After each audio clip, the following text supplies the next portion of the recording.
بسم اللہ الرحمن الرحیم اللہم صلی علی سیدنا محمد وعلی آل سیدنا محمد وبارک وسلم۔ ہمارا موضوع جو چل رہا ہے حضور علیہ الصلوۃ والسلام، حضور پر نور صلی اللہ علیہ وآلہ وسلم، آپ صلی اللہ علیہ وسلم کے معجزات کے متعلق۔ روک لیتی ہے آپ کی نسبت جتنے بھی تیر ہم پہ چلتے ہیں۔ یہ نسبت کا ہی فیض ہوتا ہے کہ جتنے بھی تیر آتے ہیں، تیروں کا پتہ ہے کیا ہوتا ہے؟ روک لیتی ہے آپ کی نسبت تیر جتنے بھی ہم پہ چلتے ہیں، روک لیتی ہے آپ کی نسبت، آپ کی نسبت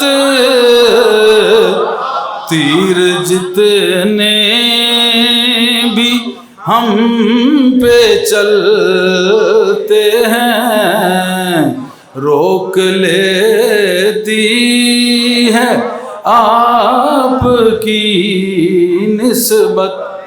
حضور صلی اللہ علیہ وسلم کی نسبت کیسے روک لیتی ہے؟ کیسے روک لیتی ہے؟ تیر کیا ہیں؟ ایک تو زمانے کی باتیں ہیں، ان کو درگزر کرتے ہیں، ان کی کوئی اہمیت نہیں ہوتی کسی فقیر کے پاس۔ کون سے تیر ہیں؟ جب اس دنیا میں انسان آتا ہے، معرفت کے میدان میں قدم رکھتا ہے، بیعت ہوتا ہے، تو اس وقت ایک تیر نفس کی طرف سے آتا ہے۔ یہ نفس انسان کے اندر اللہ نے فٹ کیا ہے، یہ شیطان کا گھر ہے، اس میں آ کے وہ بیٹھ جاتا ہے اور بندے کو کنٹرول کرتا ہے، مرد ہو یا عورت ہو۔ تو شیطان آ کے اس نفس میں بیٹھ کے، یعنی اس نفس اور شیطان دونوں اس کا یہ وزیر سمجھیں، یا دونوں ایک ہی چیز سمجھیں یا دو الگ سمجھیں، بہرحال دونوں ہیں حرامی۔ اس نے کہا تھا میں تیرے بندوں کو بھٹکاؤں گا، کس نے؟ شیطان نے۔ اللہ نے کہا تھا جو میرے بندے ہیں وہ تیری طرف نہیں جائیں گے۔ اب دیکھنا کہ یہ ہے کہ تم کس کے بندے ہو، ادھر جاتے ہو یا ادھر جاتے ہو، یہ اب ہم نے دیکھا۔ اب یہ کیسے ہمیں سنبھال سکیں کہ شیطان اللہ نے فٹ کر دیا، شیطان اللہ نے فٹ کر دیا، نفس اللہ نے فٹ کر دیا، تو پھر جب اس کی فٹنگ ہے اندر تو پھر بچیں کیسے؟ پھر روک لیتی ہے آپ کی نسبت۔ بچو کوئی چارہ نہیں ہے، آ در محمد پہ یہ چارہ ہے، جو اس نسبت سے جڑ جاتا ہے میرا نبی کہتا ہے وہ ہمارا ہے۔ تو جو نبی کے ساتھ مل گیا وہ بچ گیا، یہ نسبت پھر بچاتی ہے۔ اللہ نے انسان بنایا اور اس کو کیسے بچایا؟ جبکہ ساتھ نفس بھی لگایا، شیطان بھی لگایا، لیکن اپنا پیارا محبوب بھی عطا کیا۔ اب ساری چیزیں اس نے عطا کر دی۔ نفس شیطان سے نہیں بچ سکتا، کوئی نہیں بچ سکتا ہے الا وہ لوگ جن کی نسبت ہے کس سے؟ پیارے محمد پاک صلی اللہ علیہ وآلہ وسلم سے نسبت۔ اب وہ نسبت جو ہے نا وہ بچا لیتی ہے۔ اب 1500 سال ہو گئے، بعض لوگ کہتے ہیں جی معاذ اللہ فوت ہو گئے۔ میں نے ایک مولوی صاحب کو سنا نیٹ پہ، وہ کہہ رہے تھے یہ فوت ہو گئے ہیں اور یہ کچھ نہیں کر سکتے۔ اگر وہ فوت ہو گئے کچھ نہیں کر سکتے تو پھر لا الہ الا اللہ محمد الرسول اللہ، اس میں محمد الرسول اللہ نکال دینا چاہیے، کیونکہ وہ کچھ نہیں کر سکتے۔ لیکن اگر نکالو گے تو کفر ہے۔ اشہد ان لا الہ الا اللہ وحدہ لا شریک لہ واشہد ان محمدا عبدہ ورسولہ۔ اب اشہد ان لا الہ الا اللہ وحدہ تک رہنے دو، باقی اشہد ان محمدا عبدہ ورسولہ یہ نکال دو، کفر ہے۔ صرف اس چیز کلمے کو نکال دو، کفر ہو۔ تو نادان اگر محمد کا نام نکال دیا جائے تو انسان مسلمان نہیں رہتا، کفر ہو جاتا ہے صرف نام نکالنے سے۔ اور اگر کوئی ذات کو نکال دے تو وہ مسلمان کیسے ہے؟ وہ مسلمان کیسے ہے؟ سیٹھ صاحب سن رہے ہیں، لوگ کہتے ہیں فوت ہو گئے معاذ اللہ، ان کے لیے بالکل ان کے لیے وہ نہیں ہے، کیونکہ ایسوں پہ لعنت ہے جو نبی کو دور سمجھیں، ہم قریب سمجھیں، ہمارے دل کے بھی وہ قریب ہیں۔ النبی اولا، کہ نبی تو اولا ہے، ہمارے سروں کے اوپر ہے، ہماری پھر ہماری جانوں کے اوپر ہے، ہمارے نفسوں کے اوپر ہے. نفس کیوں گڑبڑ کرے گا؟ اوپر نبی بٹھا دیا ہے، نفس گڑبڑ کر ہی نہیں سکتا. تو یہ نسبت جو ہے نا بچا لیتی ہے. تو صرف نام نکالنے سے اگر ایمان جاتا ہے تو ذات کو نکالیں گے تو ایمان کہاں رہے گا؟ وہ تو کافر، بڑی بدترین غلیظ ترین کافر ہے جو نبی کی ذات کو جدا سمجھتا ہے یا نہیں مانتا یا کہتا ہے ختم ہو گئے. یہ نبی ایسا بھیجا جو ختم ہونے والا نہیں ہے، ہر چیز کو ختم کرنے والا ہے. یہ خاتم ہے، ہمارا نبی خاتم ہے. یہ ہر ایک چیز کو ختم کر دیتا ہے، اور جو ہر چیز کو ختم کرنے والا ہو وہ خود قائم ہوتا ہے. اگر اب جب وہ خود قائم ہو گیا، اب خاتم یہ ہے جو اس کی رسالت کی گواہی دیتا جائے گا اس کو مہر لگاتا جائے گا، اور یوں خاتم النبیین ایک اور معنی سے ثابت ہوتا جائے گا. پہلے معنوں میں یہ خاتم کہ ہر درجہ ختم، آخری رسول، آخری نبی، خاتم النبیین والرسل، پہلے درجے میں یہ خاتم. اور جو آپ کے قدموں کو چوم لے اس کو جب ولایت ملتی ہے تو مور سب سے پہلے مصطفیٰ کی ہوتی ہے. اس طرح یوں خاتم ہے کہ وہ مور محبت عطا کرتا ہے، مور ولایت عطا کرتا ہے، ہر طرح سے خاتم ہے. تو جو سب کو ختم کر کے خود رہے، کیا وہ خود ختم ہونے والا ہے؟ وہ تو ختم کرنے والا ہے، خود قائم رہنے والا ہے. آگے بات سمجھ میں. اب نسبت کیسے بچاتی ہے، اس سے آگے میں چلتا ہوں. حضرت جابر رضی اللہ عنہ کا بیان ہے کہ میں غزوہ ذات الرقاع میں حضور صلی اللہ علیہ وسلم کے ہمراہ تھا، میرا اونٹ کمزور تھا. اچھا اس کو پہلے یہ دیکھ لو کہ لکھ کون رہے ہیں. شفا شریف میں قاضی ایاز رحمۃ اللہ علیہ لکھ رہے ہیں. اگر ہم اپنے بڑوں کی کتابیں بزرگوں کی نہ پڑھیں تو پھر ہمیں اپنے اسلام کی ککھ سمجھ نہیں آئے گی. شفا شریف میں سیرت النبوی، ابن حشام، یہ ساری کتابیں اس کی گواہ ہیں. کہتے ہیں کہ حضرت جابر رضی اللہ عنہ غزوہ ذات الرقاع، اس غزوہ تھا حضور صلی اللہ علیہ وسلم کا، اس کے ہمراہ تھا. میرا اونٹ کمزور تھا، وہ تھک کر بیٹھ گیا. جب بیٹھ گیا تو حضور صلی اللہ علیہ وسلم نے دیکھا، فرمایا تمہارا کیا حال ہے؟ عرض کیا میرا اونٹ تھک گیا ہے. پتہ چلے کہ جس کا اونٹ بیٹھ جائے حضور اس کی طرف دیکھتے ہیں اور پھر اس سے پوچھتے ہیں کہ تیرا کیوں اونٹ بیٹھ گیا ہے. اور ایسا کوئی لیڈر ہے، ایسا کوئی حکمران ہے، آج تو پورا ملک رول رہا ہے.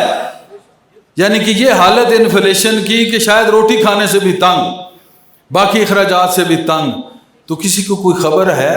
ہمارا سیاست سے تعلق نہیں ہے، ہمارا خاندان نبوت سے تعلق ہے. اس بات پہ افسوس ہے کہ حکمرانوں کو ککھ پتہ نہیں ہوتا کہ نیچے ہو کیا رہا ہے. وہ حکمران اونٹ بیٹھ گیا، خود اپنے اونٹ سے اتر کے آئے، چل کے پوچھ رہے ہیں جابر تجھے ہوا کیا ہے؟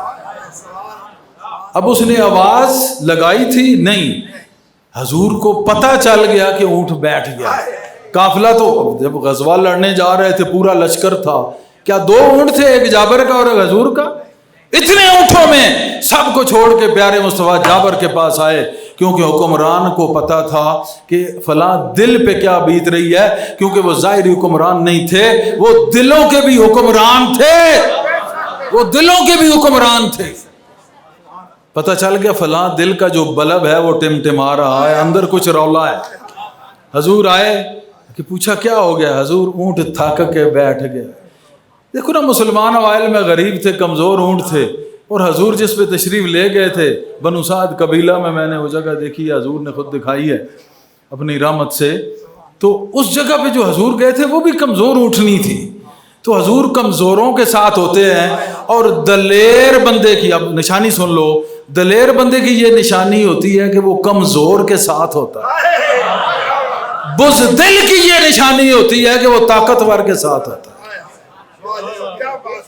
حضور نے ایک نشانی پیش کر دی. جو کمزور تھے آپ نے کمزور اونٹنی پہ بیٹھ کے یہ بتا دیا، اور کمزور اونٹ بیٹھے ہوئے کے پاس آ کے پوچھا بھائی تجھے کیا ہوا ہے؟ اب آئے جو تھے تو پتہ تو تھا کہ کچھ ہوا ہے. اب جو ہوا ہے اس ہوئے کی خبر یا حضرت جابر کو تھی یا حضور صلی اللہ علیہ وسلم کو تھی، لیکن جابر نے بتایا نہیں، حضور نے خود بھانپ لیا، خود پا لیا، اور پھر پوچھا اس لیے کیونکہ پتہ دونوں کو تھا۔ تو جب دونوں کو چیز کا پتہ ہو نا کہ یہ گلاس ہے تو بندہ بسبیل تذکرہ کہہ دیتا ہے اس میں کیا ہے، اب مجھے پتہ ہے کہ پانی ہو، کیا ہے اس میں، اچھا پانی چل، یعنی کہ ایک بات ہوتی ہے۔ تو حضور اس طرح پوچھ لیتے تھے کیا ہے، اچھا ادھر آؤ، یہ ہے، اس وقت دکھا بھی دیتے تھے، کر کے دکھا دیتے تھے۔ تو یہ سن کر حضور صلی اللہ علیہ وسلم سواری سے اترے اور اونٹ کو ایک ٹھوکر لگائی۔ اب اونٹ کے اوپر بیٹھے ہوئے بھی وہ یہ اشارہ کر سکتے تھے، اترے اور ٹھوکر لگائی۔ اب حضرت جابر کہتے ہیں کہ اونٹ ایسی خوشی میں چلا گیا کہ میں اس کی باگ جو ہے وہ سنبھال نہیں سکتا تھا، اس کی جو رسی تھی وہ کنٹرول نہیں آتی تھی۔ حضور نے صرف اپنے پاؤں کی ٹھوکر ماری ہے اور اونٹ میں اتنی طاقت آ گئی ہے، روک لیتی ہے آپ کی نسبت۔ تیر جتنے بھی ہم پہ چلتے ہیں، ایک تیر چلا، غزوے میں جا رہے تھے، اونٹ بیٹھ گیا، حضور صلی اللہ علیہ وسلم کی نسبت نے اس اونٹ کو کھڑا کیا، چلا دیا، بھگا دیا۔ حضرت جابر نے یہ نہیں کہا یا اللہ میرا اونٹ ٹھیک ہو جائے۔ اب ایک ولی جو ہے اس کی دعا میں طاقت ہے، اور صحابی تو اتنا اونچا ہے کہ ولی اس کے پاؤں تک ہے، یا اس کو بھی چھو لے تو بڑی بات ہے، صحابی کا بہت بڑا مقام ہے۔ اور صحابہ کو حضور نے توحید سکھائی تھی، اور کیا یہ توحید کے منافی نہیں تھا کہ حضور کو بتانا؟ اگر موافق تھا تو پھر بتایا، مخالف ہوتا تو صحابی نہیں شرک کرتا۔ آج تک کسی صحابی نے شرک نہیں کیا، جب اس نے پڑھا لا الہ الا اللہ محمد رسول اللہ، وہ شرک سے بالکل پاک ہوا کہ اللہ کو پسند آ گیا، اتنا پاک ہوا۔ تو انہوں نے حضور کی طرف توجہ کی، حضور آئے، ٹھوکر پاؤں کی لگائی، ہاتھ بھی نہیں لگایا۔ تو صحابی کو یہ پتا تھا یہ توحید یہی ہے کہ یہ اللہ کا نبی ہے، یہ توحید ہے۔ اللہ کے نبی اور عام بندے میں یہ فرق ہے کہ نبی کی پاؤں کی ٹھوکر میں طاقت ہے، عام بندے کا اونٹ ہی بیٹھ گیا تھا۔ اس کا تو جی ویسے اونٹ ہی بیٹھ گیا ہے، اور ادھر بیٹھے ہوئے کو وہ پاؤں کی ٹھوکر سے اٹھا رہا ہے۔ نبی اور بندے میں، عام بندے میں یہ فرق بھی ہے۔ تو توحید صحابہ سے سیکھو کہ جب بھی کوئی مشکل آتی تھی تو اللہ کو کیسے پکارتے تھے۔ حضور صلی اللہ علیہ وسلم سے مخاطب ہوتے تھے، فاتبعونی یحببکم اللہ، مخاطب حضور سے ہوتے تھے، وما ینطق عن الہوی، حضور کی زبان سے اللہ جواب دے دیتا۔ یہ توحید ہے، وحدہ لا شریک لہ، وہ ایک ایسا ہے جو اپنے محبوب کے سوا کسی کی نہیں مانتا۔ محبوب کا وسیلہ پیش کر پھر وہ مانتا ہے، چاہے تو مان سکتا ہے، مگر یہ اس کی محبت کا تقاضا ہے کہ وہ محبوب کا نام کسی کے زبان سے پسند کرتا ہے۔ اللہ محبوب کا نام پسند کر رہا ہے، اور یہ آج کا مولوی گند کر رہا ہے۔ اس نے کہا وَرَفَعْنَا لَكَ ذِكْرَكَ، ہم نے آپ کے ذکر کو بلند کیا۔ اس کا معنی کیا ہے؟ مسلمانوں جب بھی مشکل پیش آئے حضور صلی اللہ علیہ وسلم پہ درود پڑھو، آپ کے وسیلے سے کہو توسل علیک یا نبی اللہ، اے نبی اللہ میں تیرا وسیلہ لیتا ہوں، مجھے وسیلہ عطا کیجئے۔ اب نبی کا وسیلہ عطا ہوگا، نبی کا وسیلہ عطا ہوگا تو اللہ کی مدد مل جائے گی۔ اللہ کی مدد کیا ہے؟ نبی کا وسیلہ، نبی کا وسیلہ ملے گا، اللہ کی مدد مل جائے گی۔ تو صحابی نے کیا کہا کہ یا رسول اللہ اونٹ کمزور ہے، تھک کے بیٹھ گئے۔ حضور اونٹ اترے اور پاؤں کی ٹھوکر ماری، اونٹ میں اتنی طاقت آئی کہ اب وہ سنبھالا نہیں جا رہا، سارے اونٹوں کو کراس کر گیا۔ جس پہ میرے نبی کا قدم آئے وہ سب کو کراس کر جاتا ہے، وہ سب کو کراس کر جاتا ہے، ہر کلاس پاس کر جاتا ہے، سب کو کراس کر جاتا ہے۔ اور بڑے بڑے بدبخت منافقوں کو محمود سب کے سامنے یاس کر جاتا ہے۔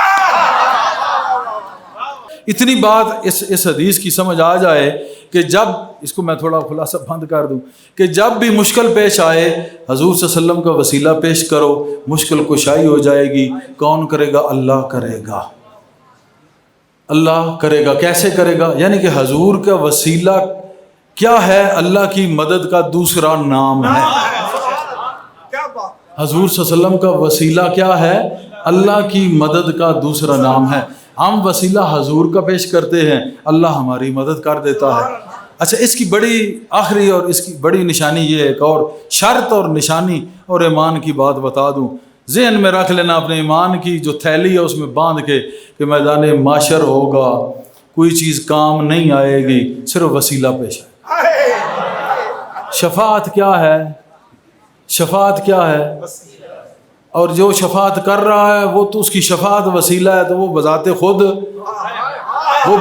خود بڑا وسیلہ ہے۔ اچھا، شفاعت وسیلہ، کرنے والا بدرجہ اولا وسیلہ، اور اس کے نتیجے میں جو بخشش ہو گئی تو کس نے کی؟ اللہ نے۔ تو حضور کا غلام ایک وسیلہ، وہ ہے شفاعت، حضور کے تابع شفاعت۔